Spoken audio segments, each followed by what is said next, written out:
Muna itong pagpasok. Ito yung pagpasok kay Nanay Lani. Lani-Len! Lani-Len! Nandito si Madamay! Hello mga kamadamhay, halina at puntahan natin si Ate Lanilyn para sabihin sa kanya ang mabuting balita. Dito. Asak ka na! Oo, tinan mo, i-video mo iyan, siya. Ayan na siya. Nandun sa pakatan. Sige dito. Sayang nga ni panggato. Pumasok ko Ito ang bahay niya. Ito yung bahay ni Ate Lanilyn. Ate Lanilyn, tumataas ang tubig mo hanggang saan? Pag tumaas ang tubig?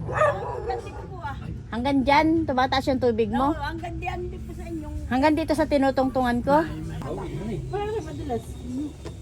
Sidap. Diyan ka na lang. Huwag ka nang bumaba. Ay, ito. Ito ang bahay niya, oh. Kampat-kampat ng plastic, may kaunting yero. Ano ito, ate? Yan po yung ano Styro. Styrofoam po ng Ng rep. Styrofoam ng rep. Tapos may plastic pa. Nasa haligi siya ng puno. Bababa tayo. Baka nalaglag. Aray ko po. Ay, ito. Ito ay haligi ng puno. Ito nasa baba. Yun ang ito ang nagiging ano niya, para tumibay yung kanyang bahay, para hindi yung lumugsot. Hani po, ito, nakapatong ang mga kahoy niya. Si Ate Lanilyn ay nag-iisa, walang asawa. Kaya si Ate Lanilyn lang ang gumagawa nito. Si Ate Lanilyn lang ang nagkakampat-kampat ng kanyang bahay. Ate Lanilyn, may good news ako sa iyo. Excited! Sabihin mo naman, excited. Excited na po. Dito humarap eh. Ano kaya? Ha? May good news ako sa iyo.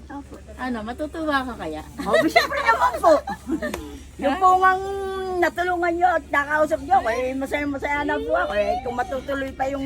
Ate Lanilyn, ilang taon ka nang walang asawa?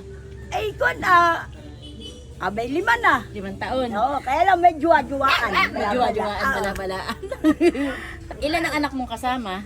Ay, apo ko po lang. At saka isang anak, tsaka 2. Bali 3 po yan. Ito po at saka Yung isang apo mo na daliri. pinapaaral mo? Oo, tsaka po yung malaking daliri. Tsaka ito. Tsaka Nakarang isang anak. daliri. May good news ako sa iyo. Papayos natin bahay mo!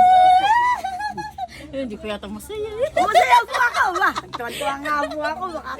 Ayan guys, ito ang pangatlong bahay natin na itatayo. Ang pangalawang bahay natin itatayo ay si Nanay Bernardita, syempre, yung nasa Tungguhin. Yung matanda na nag-iisa na ang bahay niya ay palibot ng plastic. After po noon, by April, first week ng April, itong kay Nanay Lanilyn natin gagawin. Tulay, ganun. Oh, hala, sige.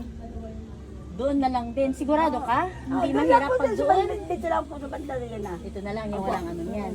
Oh, sige. Wala kang ibang paglilipatan? Ay, wala po.